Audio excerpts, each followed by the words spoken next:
సంతోష్ ఇలా అడుగుతున్నారు, నాకు ప్రీ డయాబెటీస్ ఉందని తెలిసింది. డిన్నర్లో ఫ్రూట్స్ తీసుకుందాం అనుకుంటున్నాను. ఇది ఉపయోగకరంగా ఉంటుందా?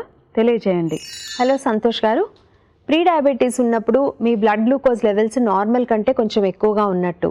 ఇలాంటప్పుడు ఎక్కువ గ్లూకోజ్ ఇచ్చేటువంటి ఫ్రూట్స్ని మీల్ రిప్లేస్మెంట్గా తీసుకోవడం అన్నది నాట్ అ గుడ్ ఐడియా. దానికి బదులుగా కొంతైనా ప్రోటీన్ కంటెంట్ ఉండేలాగా మీరు మీ సప్పర్ని ప్లాన్ చేసుకుంటే బెటర్. ఈ ఫ్రూట్స్ తీసుకోవాల్సి వచ్చినప్పుడు రోజు మొత్తంలోనూ 1-2 సార్లుగా తక్కువ పోర్షన్స్లో రోజు మొత్తానికి 150-200 గ్రామ్స్ మించకుండా ఫ్రూట్స్ కూడా తీసుకోవచ్చు. బట్ డిన్నర్లో మాత్రం తప్పనిసరిగా good kind of fats and ప్రోటీన్స్తో కలిసిన మీల్నే తీసుకోండి.